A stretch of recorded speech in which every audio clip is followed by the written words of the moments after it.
For me, the biggest resource is time. I'm really, as I kind of enter my late 30s, I mean, it sounds kind of maybe crazy, but I'm increasingly conscious of my own mortality and just like wanting to use this time that I have, these like good brain years, these good body years, and make work that is of value.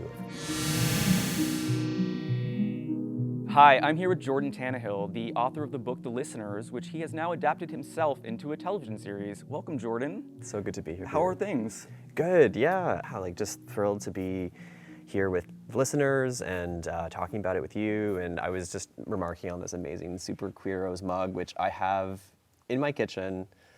I use it every morning. Well, you are a super queer. Most mornings. I am. Yeah. I have, yes.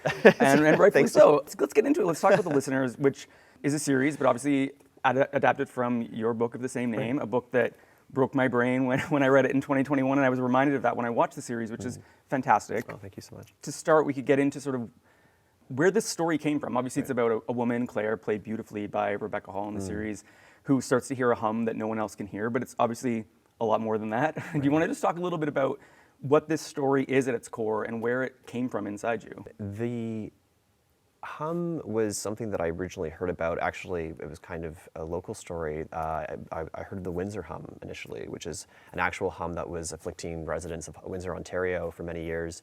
And they would talk about it being a kind of low, sort of vibrating sound that would rattle their windows and keep them up at night and cause nosebleeds and headaches. But the thing that really fascinated me was that in some cases, only one or two people from a family would hear it. And so it almost kind of resembled psychosomatic symptoms that were disbelieved by others. No one, the source of the hum was untraceable, and so it was called into question whether it really existed at all. And I think that ambiguity really intrigued me, and I wanted to tell a story about the ways in which we often dismiss women's experiences, especially around their health or their bodies, and around the nature of belief and what we believe and what we choose to think as fact, and how, in this case, Claire, who's the protagonist of our story, when she begins to hear this hum, how it begins to kind of unravel her life, and where she finds succor, where she finds community, and ultimately in a few other disparate neighbors in her neighborhood who also hear it. So that was kind of the impulse when I heard of that story in the Windsor hum. I began thinking of the story. I sort of was working on this novel in different capacities over several years, and an opera was made of the story, which is kind of cool. That's having its own sort of separate life from the show at the moment, composed by Missy Mazzoli. And then, and here we are now with an adaptation of the novel years later. And this is the first time you've ever adapted your own work for the screen, correct? Yeah, that's right. So was there anything particularly surprising about that process for you? I was really inspired by the director, Janixa Bravo. I mean, she was such an incredible, I love her work, and it was a real dream to work with her. I think she's a real visionary, and she was really good at kind of inspiring me to sort of go further, pushing me to sort of think more boldly, more imagistically about the material. And so there are elements of the series that differ from the book in these kind of exciting, bold ways. And so I really felt there was a collaboration with Janixa in shaping the worlds of the piece, and also in transposing the narrative from kind of the American Southwest to Britain, where it was shot. Yeah. And do you ever get nervous working through sort of new artistic spaces? Like, it seems to me you effortlessly sort of move through dance and stage and novels and now film and television. What does that feel like for you to sort of move into a new space like that?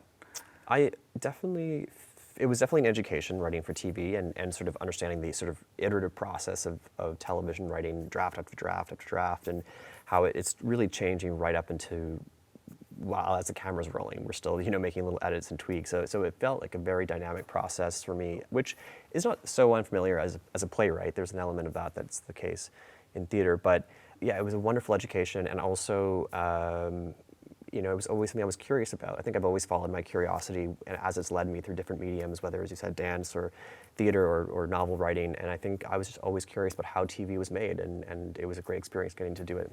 And we mentioned your collaborators, Janixa Bravo, who directed every episode, and Rebecca Hall, who's a filmmaker in her own right, and an adapter of great literature, passing such an incredible film. I was just wondering, was there memorable moments from working with them, or something that you really learned from either of them in this sort of collaborative process? Yeah, I mean, certainly watching Janixa work with Rebecca and the other actors, people like Gail Rankin, Ollie West, finding a language that was sort of specifically suited for each actor and their character in terms of just how they wanted to talk about their characters, how she could shape moments with them in collaboration with them, but also how she was kind of shielding them from the pressures of the set. So, she was not burdening them with the time pressures we were under or what was happening with the camera department or the sound, and I think that was such a great lesson for me as a soon-to-be first-time director myself, is how to protect the sort of sacred space of the set and on and what's happening on camera. And I thought that was amazing to witness. And then certainly Rebecca, just learning from someone of that level of craft. I mean, she's just an extraordinary performer. I think this performance that she gives as Claire is one of her career finest in a career of many fine performances. And watching her find something each take and dig deeper each take was something that was quite extraordinary. I wanted to shift gears a little bit back in your career to Video Fag, which is something that I still think about all the time. I live in Kensington Market, so I walk by it all the time. Amazing, yeah. But for those that don't know, Video Fag was a performance space and sort of art space that you co-created in 2012, I believe. Yeah. Do you sort of think about that time and how do you look back on that time, and does it have any sort of connection to work that you're doing now?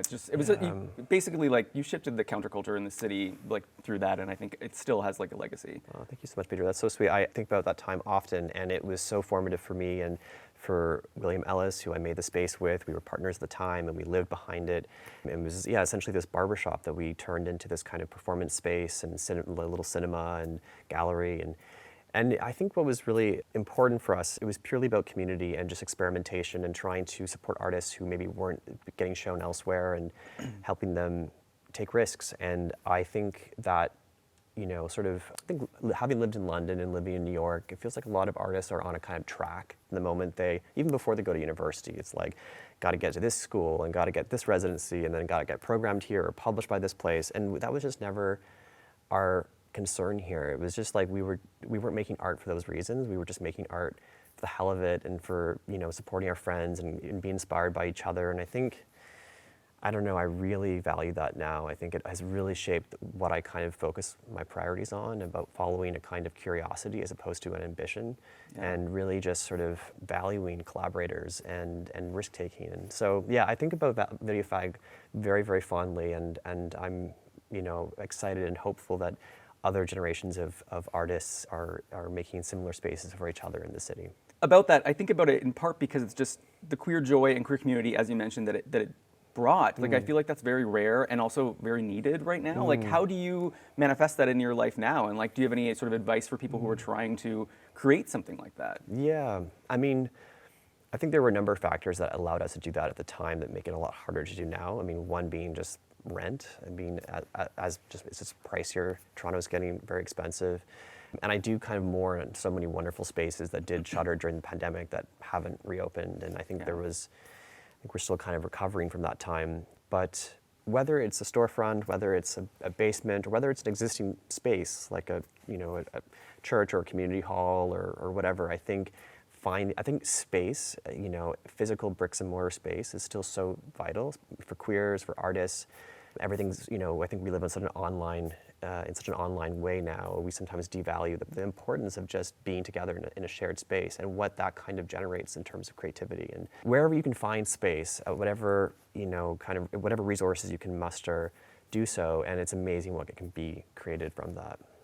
And this is kind of a big question, but I'm just really curious, sort of what is driving you today? How do you go about what you choose in terms of just the work that you want to pursue? Yeah, for me, the biggest resource is time. I'm really, as I kind of enter my late 30s, it sounds kind of maybe crazy, but I'm increasingly conscious of my own mortality and just wanting to use this time that I have, these good brain years, these good body years, and make work that is of value to me, at least, things that really speak to me, stories that I believe in, and not to be distracted by the kind of magpie's shiny metal. It's not about the biggest paycheck or the, whatever. I think it's really about finding the stories that speak to your soul and excavating something from within. And I think that's the work that lasts. I think. So really doubling down on what it is that I'm trying to say and do, and really being rigorous with myself. I was hoping to talk to you just for a minute about someone who I think speaks to what you just said, but is a shared obsession of both of ours, which is Derek Jarman. Oh, yeah. I had read that you considered yourself his stalker, and I felt that I was living in London this summer, and I made the pilgrimage to Dungeness. I read all his journals, and you've said that he sort of is a continuing inspiration for you. Do you want to talk a little bit about Derek Jarman and sort of the sort of influence he's had on your work? For sure, yeah, like a posthumous stalker. I mean, I feel like what's so remarkable about Jarman is there's such an intimacy between yourself as a viewer or an audience member and his life and his world, his creative world. Particularly, I mean, he left such a beautiful body of work of diaries, and I think his journals are one of his most remarkable artistic legacies, both chronicling a particular scene, queer and artistic in London through the 70s, 80s, and of course his own battle with AIDS and his garden at Dungeness, all these worlds that he lets you in on in such an intimate fashion. I feel like, one feels like you really know him as a person. So I think that's really actually more than even his films, which I really admire. It was through his diaries that I really felt I kind of entered his, psyche and his process of thinking and being a creative at that time. I think also just the ways in which he collaborated in this kind of freewheeling way with friends like Tilda Swinton and so many of his peers at the time, in this way that he was not waiting for an establishment to kind of, give him permission to make this work. He was just going about with his Bolex camera or whatever and making these sort of anarchic, wild films. And I think that is such a great reminder for artists, just to kind of make and to do and find ways to just, have fun with your friends and never to lose that spirit of creation. I mean, it certainly seems like you have that spirit in your work and your career, and hopefully people will look to you like we look to Derek Jarman, and we can sort of continue that tradition. Oh, thank you. That's a very lofty comparison, but I would be so honored for sure. Congratulations again on the series. I hope that everybody watches it when it is released this fall. Yes, it's going to be released on BBC in November. Okay. So hope they enjoy it. Thanks so much for stopping by. It's been lovely to see you. Yeah, thanks so much, Peter.